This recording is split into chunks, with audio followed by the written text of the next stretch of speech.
Oi pessoal, tudo bom? Vim aqui falar sobre um assunto bem importante que eu chamo de coma emocional. Por que coma emocional? Assim como a pessoa que está em coma, ela está viva, mas ela não está interagindo, o coma emocional ele é muito parecido com isso. A pessoa, ela está viva, ela está fazendo as coisas que ela comumente faz, só que ela está totalmente distanciada emocionalmente. E não só das pessoas como da vida, né? Principalmente dela. Então ela continua atuando nos outros papéis que ela tem. Então ela continua sendo a mãe, a esposa, a profissional ou a dona de casa, ela continua sendo a filha, ela continua fazendo tudo o que ela sempre fez, só que sem nenhum tipo de envolvimento emocional. Isso não tem necessariamente a ver com uma depressão. Pode estar associada, mas não é uma depressão. É uma forma da pessoa viver no piloto automático. E ela acaba vivendo assim porque ela passou por uma perda, né, um trauma, digamos assim, muito grande. A ponto dela achar que ela não dá conta emocionalmente, então para que ela sobreviva, ela faz esse fechamento, né, esse que a gente chama em psicologia, em psiquiatria de embotamento. Então ela se fecha e ela passa a não sentir nada emocionalmente.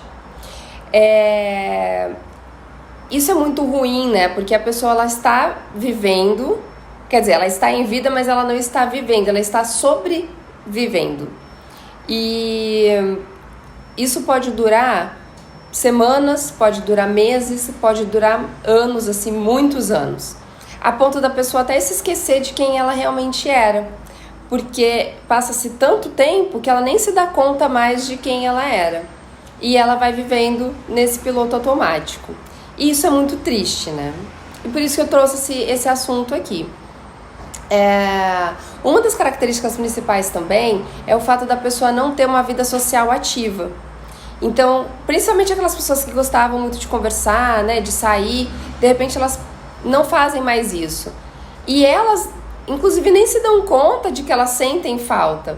Porque, como eu falei, o emocional está completamente fechado, ele está travado. Então a pessoa não tem contato com ela mesma.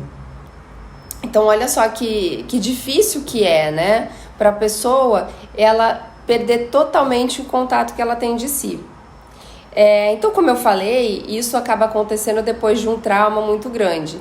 E quando a gente pensa em trauma, geralmente a gente pensa numa coisa muito catastrófica, né? E não necessariamente precisa ser assim.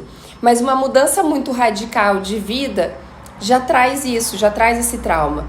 Então a maternidade é uma delas, né? O casamento, a maternidade, uma mudança de país. São coisas que demandam muito emocionalmente. E se a pessoa não está preparada, se ela não está bem estruturada, ela acaba entrando nesse embotamento, né? Que se a gente for pensar no botãozinho de rosa mesmo, o botãozinho ele é fechadinho, né? Ele não tá florescendo para a vida. Então é exatamente isso. E eu trouxe esse assunto porque eu percebo muitas pessoas nessa situação que elas nem se dão conta de que elas estão nessa situação. E de repente, ouvindo, né, sobre isso, talvez desperte ali alguma coisinha assim de, preciso fazer alguma coisa. E a pessoa, ela fica... Como é que ela sai? Inclusive é importante falar sobre isso, né? Como ela sai? Geralmente da mesma forma como ela entrou. Quando algo muito pesado acontece, ela precisa quase que como um clique assim, voltar. E aí ela consegue se dar conta de tudo aquilo que ela perdeu, né? De meses ou de anos, ou enfim, né? O tempo que ela perdeu. Ou talvez também numa terapia ela consiga se dar conta disso. Mas para isso precisa existir um incômodo muito forte, a ponto da pessoa ter o mínimo de energia possível de procurar uma ajuda.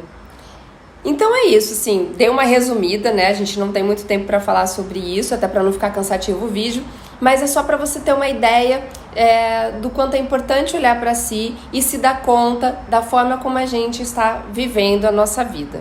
Né? Se a gente está vivendo ou se a gente está sobrevivendo a ela. É isso. Muito obrigada.